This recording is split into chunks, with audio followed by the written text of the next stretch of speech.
Hello everybody, welcome. This is it. The final walkthrough here, awaiting our justice. And I tell you, this is probably one of the easiest finales. Probably the easiest finale in the game, I think. Pretty simple. I'll show you the exact pathing here. Talk about the money.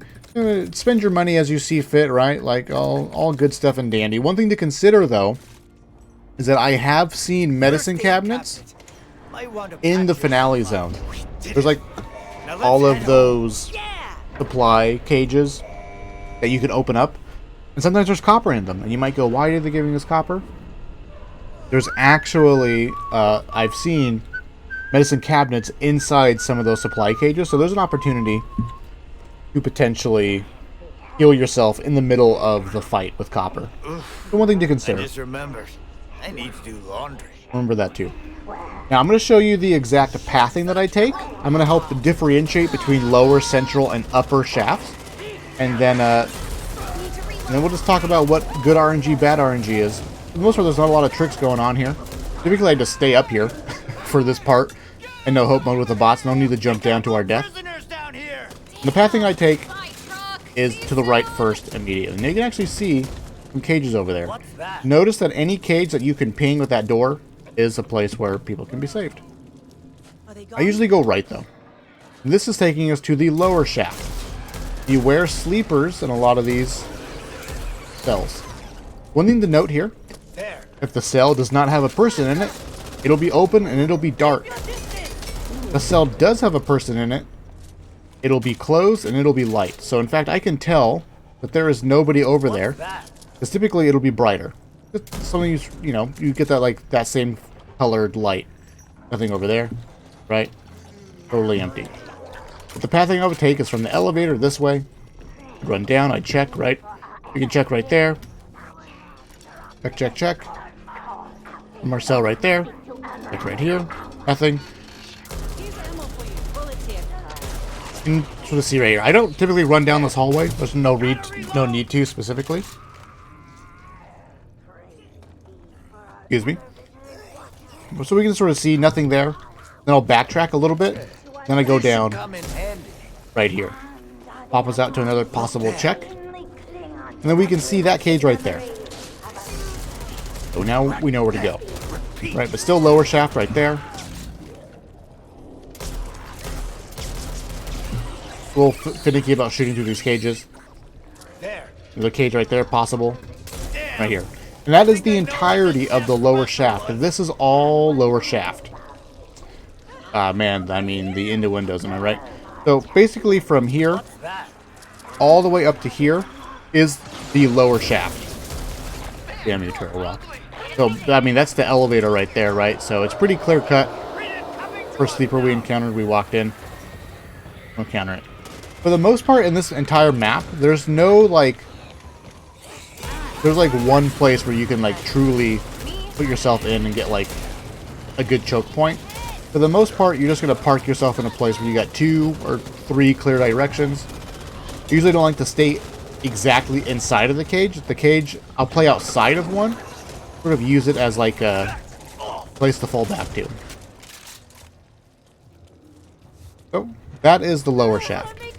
I'll do my best to sort of just slowly go through how the mapping is working. If you're confused about where I am and what's going on, hop into recruit mode, run around the map with the bots real fast, get a feel for it. Right? Keep in mind that these supply cages are fixed. They are always there. They are always supplied up. Be sure to remember to open the cage after you blow it up. Things like that. We are now in the central shaft. Possible spawn right there for people. Nothing up here. Right here's the elevator again. So we typically when I'm leaving the lower shaft now, the pathing that I would take, I would run out here. I would look right there. Nothing. Let's go up this way. If there's somebody there, obviously you save them. Now that I'm up here, I'll check right here. What the hell is that? Nothing? Okay, now we go this way. Back down. Now we are here. Hopefully that's not too confusing. There's the elevator right there. Keep in mind too, if you jump down and you see Right, you jump down with an elevator, and you see that you have 2 people to be saved in the central shaft, and you just do a little quick check right here. Totally fine. To run over, save them both, and then take the path that I did for the lower shaft. Because then once you're done with the lower shaft, you just run straight up. So that was central shaft. That cage right there is central shaft. Yeah. And then these 2 cages up here are central shaft, and that is the entirety of the central shaft cages. Now, as far as holdout points go, this is probably my favorite one, is right here.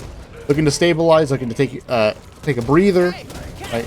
Take a sip of water or something like that. I'll stand right here. Two entryways, and for the most part, they sort of converge into one. Pretty easy Molotov spot, things like that, right? Decent enough place to enter. And going up, that is the upper shaft. Now going back down is where we save those 2 people. This is the other pathway into the upper shaft. Which way you go, pick your poison. For the most part, though, where people can be saved is all along this wall. One right here. One right here. Right, and right here. We didn't get it. I just wanted to demonstrate, though. Here's the other way up. This is the good holdout spot, right? You can actually... Oh, we got it. There's 2 people up there. Ping. You see that light up there? You see that light? Pinged it. What the hell is that? You can actually see the cage up there, right? The glow. That is a person. That is a person up there. You can actually ping the door there, yeah. And so that is the only door up there. The only possible cage for a hostage up there. So if you enter up here, you can just take a quick peek. Is there any light? Then there's a person up there. If it's totally dark, there is nobody up there. So because that's the only cage, you can take a quick peek and see, oh, there's no one up there. Which means that they have to be over here. We have 2 people to save. So we have to go up there. Because for the most part, I just don't go up there. There's no need to. There's some loot up there and stuff like that. There's another cage to open up for loot and stuff. We don't need to worry about it. Because we are going up there, we'll deal with the snipers. Run, dude! This is your chance. Now, when it comes to the duffel bag spawning, I haven't really talked too much about the duffel bag in the walkthroughs. They spawn on the map, you know about it. This is the only place in the map where the duffel bag will spawn. The chef's special. And this ramp up.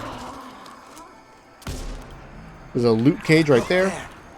I would recommend not using this as the holdout spot because things drop down right there, leaving mutations.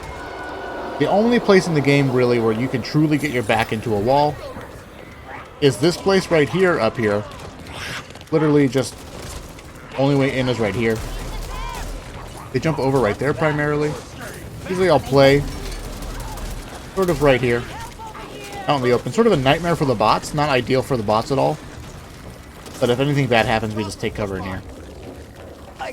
And that is all of the shafts and the pathing. I'll get you out of there in no time. Now, when it comes to planting the bombs, there's only 4 locations where a bomb can be planted. Here is one of them. The other 3 are what are highlighted. And typically good RNG is having these 2 right here. Sometimes you can have like 1, and then this one up here. Kind of don't like that. Just because when we plant the first bomb, a horde event is triggered, and looks like they've stopped for now. And a timer begins, and the timer runs out, and we're not done with the mission, we die. So, one thing that you can sort of do is min-max. I open up that door. Little thing here. Little thing, right? Open up the door. Make sure you have your bots with you. Make sure your stamina is nice and full. So you just plant the bomb. Right next to the timer. If you got your T5, got your pipe bombs or whatever. Good time to throw them. Plant your bomb. And that's it. That's the mission. Questions, concerns, problems, let me know in the comments. That's literally this act. It's actually pretty dang easy. In fact, it looks a lot like that in No Hope mode. Funny enough. And I won't spoil the cinematic for you if you haven't beaten it yet. So that is Act 5 walkthrough guide. Look forward to doing the playthrough guides for you guys. Hope you guys look forward to it as well. Got a custom assault rifle, feels good. That's the mission, yeah. Questions, concerns, problems, let me know in the comments. If you're confused about the layout of that map, I highly recommend that you just go into recruit mode with the bots by yourself.